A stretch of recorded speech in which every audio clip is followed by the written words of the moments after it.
সুইজারল্যান্ডের আল্পস পর্বতমালার শ্বেত শুভ্র শৃঙ্গ আর বিস্তৃত হিমবাহের মোহনীয় দৃশ্যকে ঘিরে দাঁড়িয়ে আছে এক রেস্তোরাঁ। খ্যাতনামা স্থপতি মারিও বোত্তার নাম অনুসারে রেস্তোরাঁর নাম রাখা হয় বোত্তা। ৩,০০০ মিটার উচ্চতায় পাথুরে এক উপত্যকায় নির্মিত এ রেস্তোরাঁ থেকে দেখা মেলে মনোরম হিমবাহ ও বিখ্যাত পর্বতশৃঙ্গের।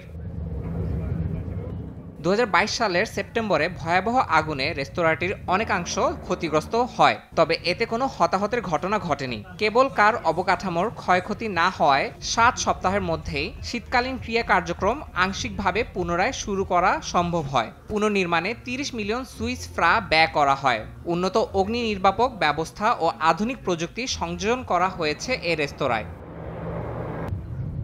নতুন রূপে গড়ে ওঠা বোত্তা রেস্তোরাঁয় ৩টি আলাদা বসার জায়গা রয়েছে, যেখানে মোট ৪৮০ জন অতিথি সময় কাটাতে পারবেন। ২৫০ বর্গমিটার প্যানোরামিক ছাদ থেকে মনোরম দৃশ্য উপভোগ করা যায়। সৌরশক্তি ব্যবহারের জন্য ৬০০ সোলার প্যানেল সংযুক্ত করা হয়েছে।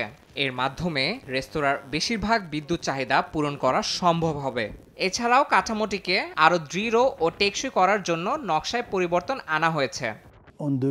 আমাদের এমন একটি স্থাপনা তৈরি করতে হয়েছে যা দর্শনার্থীদের ৩৬০ ডিগ্রি বিস্তৃত দৃশ্য উপভোগের সুযোগ দেবে। এটি সুইজারল্যান্ডের মাঝখানে অবস্থিত, যেখানে ভূমধ্যসাগর দেখা না গেলেও অনুভব করা যায়। অপর পাশে রয়েছে ভৌগোলিক বিবর্তনের অনন্য সৌন্দর্য আল্পস পর্বতমালা। এটি গোটা দেশের জন্য একটি কৌশলগত স্থান। পুনর্গঠনের উদ্বোধনী অনুষ্ঠানে উপস্থিত ছিলেন স্থপতি মারিও বোত্তা। প্রকল্পটির পুনর্জন্মকে তিনি আবেগময় একটি অধ্যায় হিসাবে উল্লেখ করেন। পরিবেশ বান্ধব প্রযুক্তি ও আল্পসের মনোমুগ্ধকর দৃশ্য উপভোগের জন্য সুযোগ করে দেওয়া এই রেস্তোরাঁ এখন পর্যটকদের কাছে আরও আকর্ষণীয় হয়ে উঠবে বলে আশা করা হচ্ছে। ইয়াসিন মোহাম্মদ জিসান, সময় সংবাদ।